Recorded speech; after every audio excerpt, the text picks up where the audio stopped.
ആശയക്കുഴപ്പങ്ങൾ സമാധാനം കെടുത്തുമോ? ജീവിതം പലപ്പോഴും ആശയക്കുഴപ്പങ്ങളുടെ നിമിഷങ്ങൾ കൊണ്ടുവരും.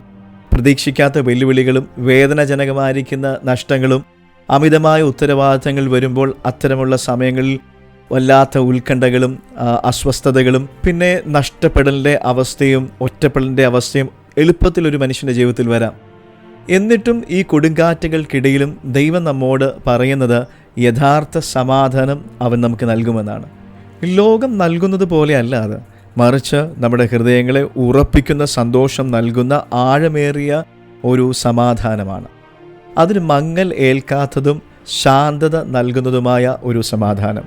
യോഹന്നാൻ സുവിശേഷം 14-ാം അധ്യായം 27-ാമത്തെ വാക്യത്തിൽ യേശു നമ്മോട് ഇങ്ങനെ പറയുന്നത് ഇങ്ങനെയാണ്: സമാധാനം ഞാൻ നിങ്ങൾക്ക് തന്നേച്ചു പോകുന്നു, എൻ്റെ സമാധാനം ഞാൻ നിങ്ങൾക്ക് തരുന്നു. ലോകം തരുന്നത് പോലെയല്ല ഞാൻ നിങ്ങൾക്ക് തരുന്നത്.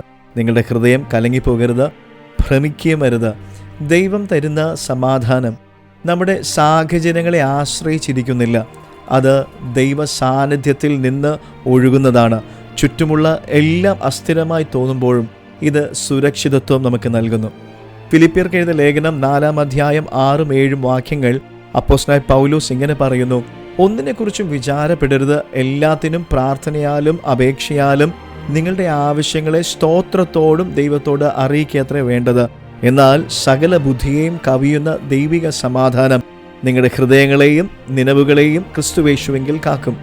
നമ്മൾ നമ്മുടെ ആശങ്കകൾ പ്രാർത്ഥനയിലൂടെ ദൈവത്തിന് സമർപ്പിക്കുമ്പോൾ, ദൈവിക നിയന്ത്രണത്തിൽ നാം വിശ്വസിക്കുകയും ചെയ്യുമ്പോൾ അതിശയിപ്പിക്കുന്ന സമാധാനത്താൽ ദൈവം നമ്മെ നിറയ്ക്കുന്നു.